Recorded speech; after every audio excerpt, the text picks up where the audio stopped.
बार और क्लोज हो सकता है? देखिए, बिहार के चुनाव को हम लोग बहुत दिन से देखते भी हैं, संभालते भी हैं। ऐसे सवाल हर बार उठते हैं, इस बार भी उठ रहे हैं, तो विश्लेषण करने का काम आपका है। जनता की नब्ज हम समझते हैं और जनता हमें प्रामाणिक निर्णायक बहुमत देगी, जैसा पहले देती रही है। और उसका कारण बहुत स्पष्ट मैं कर दूं आरंभ में ही, फिर आप अपने सवाल पूछें। बिहार का एक इतिहास रहा है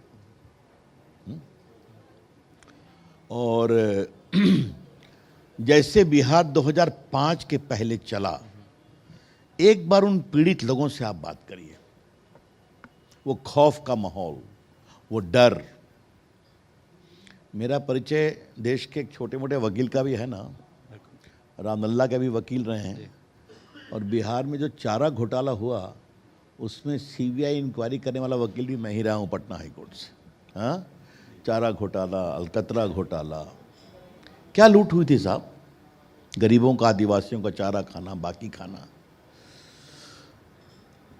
लालू प्रसाद जी को सजा मिल चुकी है, वो बेल पर है। बाकी जो चल रहा है वो रेलवे का घोटाला, बाकी सब आप जानते हैं, चार्जशीटेड है।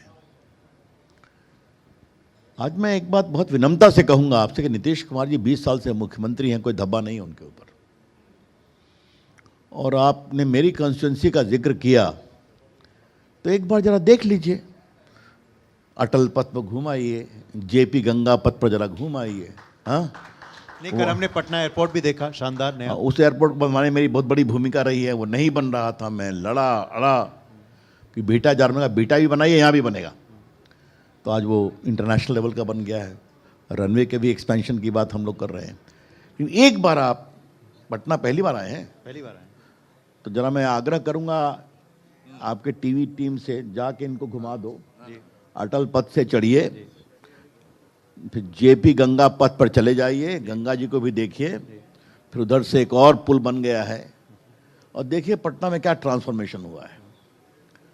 आज मैं एक और बड़ी एलिवेटेड सड़क बना रहा हूँ, 2000 करोड़ रुपए की, अनीशाबाद से दीदारगंज तक। पूरा जाम NH30 के ऊपर जो जाम है। आज पटना से वंदे भारत लखनऊ के लिए, अयोध्या के लिए, कलकत्ता के लिए, जमशेदपुर के लिए, सिलीगुड़ी के लिए, रांची के लिए चल रही है, गोरखपुर के लिए चल रही है। और मैंने रेल मंत्री से वादा ले लिया है कि जिस दिन स्लीपर वंदे भारत चलेगी, पटना दिल्ली से स्लीपर वंदे भारत चलेगी। हार्डिंग पार्क में नया रेलवे स्टेशन बनने जा रहा है। तो क्या एयरपोर्ट, क्या रेलवे, क्या इंफ्रास्ट्रक्चर, क्या सड़क, क्या गंगा जी पर पुल। एक और पुल बन रहा है, आपको महात्मा गांधी सेतु दिखाई पड़ेगा, वो पुल टूट रहा था, उसको हम लोगों ने ठीक करवाया 2000 करोड़ में। अब बगल में एक और पुल बन रहा है, वो भी आप देखेंगे। तो ये बदलाव हो सकता है और हुआ है और हो रहा है। रविशंकर जी, 2025 के बिहार चुनाव में बीजेपी का नारा क्या होगा? डबल इंजन की सरकार या मोदी की गारंटी कार्ड?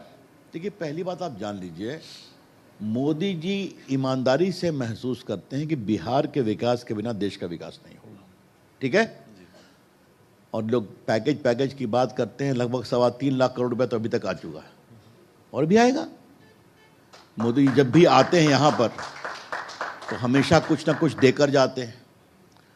और मैं यहाँ उनके कंट्रीब्यूशन को गिनाने के लिए नहीं बैठा हूँ, लेकिन नरेंद्र मोदी और नीतीश कुमार की जोड़ी, दोनों के केंद्र में विकास है।